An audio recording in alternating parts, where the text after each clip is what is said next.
नमस्कार। मैं रुचिदेव। चलिए सुनते हैं आज की ये कहानी। एक राजा ने अपने राजपुरोहित से कहा कि आप इतनी पूजा पाठ करते हैं, धार्मिक अनुष्ठान करते रहते हैं। मैं आपसे 3 प्रश्नों के उत्तर चाहता हूं। पहला प्रश्न ये है कि ईश्वर रहते कहाँ हैं? दूसरा प्रश्न, ईश्वर की दृष्टि किस ओर रहती है? तीसरा प्रश्न, ईश्वर भला करते क्या है? राजा के इन अजीबोगरीब प्रश्नों को सुनकर पुरोहित जी बड़े परेशान हो गए। उन्होंने राजा से 1 महीने का समय मांगा। प्रश्नों का उत्तर बिल्कुल ही आसान था, जो कि राजा को भी पता था और सभी को पता है। लेकिन फिर भी राजा ने मुझसे ये प्रश्न क्यों किया, ये सोच करके पुरोहित जी बहुत ही परेशान रहने लगे। उनके बेटे ने जब ये सब देखा तो उन्होंने कहा कि जब भी इस प्रश्न के उत्तर आपको देने हो तो आप मुझे महल लेकर के चलिएगा। जैसे ही 1 महीना समाप्त होने वाला था तो पुरोहित जी अपने बेटे को लेकर के महल गए। नौजवान को देख करके राजा ने फिर से वो तीनों प्रश्न दोहराए।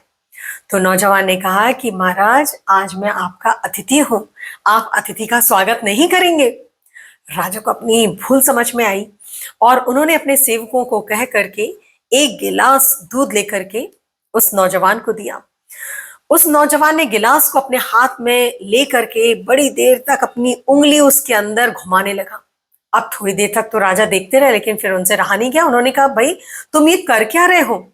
तो उसने कहा कि महाराज, मैंने सुना है कि दूध के अंदर तो मक्खन होता है, लेकिन मुझे दिखाई नहीं दे रहा। राजा की हंसी छूट गई। राजा ने कहा कि अरे, दूध में मक्खन तो होता है, लेकिन पहले इसका दही जमाना होगा, फिर उसके बाद उसे मथना होगा और तभी अच्छे से मक्खन निकलेगा।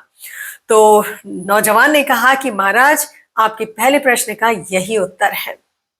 ईश्वर चारों तरफ है, हर किसी के अंदर है, हर जगह पर है, पर अपने मन के अंदर उसे देखने के लिए पहले हमें अपने मन को मथना होगा। और मन को मथने के लिए हमें साधना करनी होगी, ध्यान करना होगा और एक अच्छे गुरु के मार्गदर्शन में ही हम ईश्वर को अपने अंदर महसूस कर सकते हैं।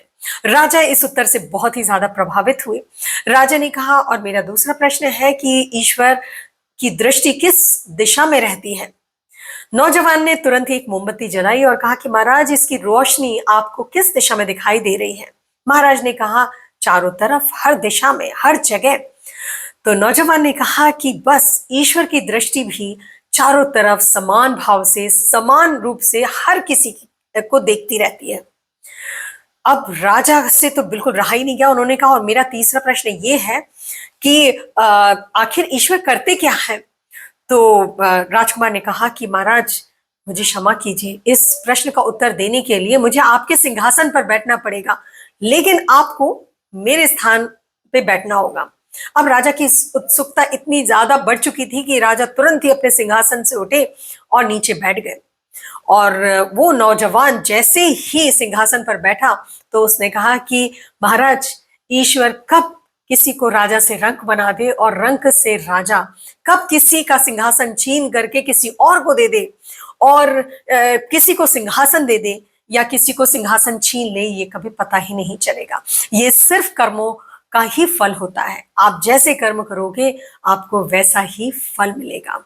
ईश्वर सभी को समान भाव से देखते हैं, हर जगह है, और जो जैसा कर्म करता है उसको उसका फल वैसा ही भुगतना पड़ता है। तो चलिए दोस्तों, अगले सोमवार हम फिर सुनेंगे एक नई कहानी, एक नई सीख के साथ, शाम 5 बजे मेरे चैनल ब्लूम विद रुचिदेव पर। तब तक के लिए आप अपना ध्यान रखिए, अपने परिवार का ध्यान रखिए। दोस्तों, हंसते रहिए, दूसरों को हंसाते रहिए, क्योंकि बस यही जीवन है। नमस्कार, धन्यवाद।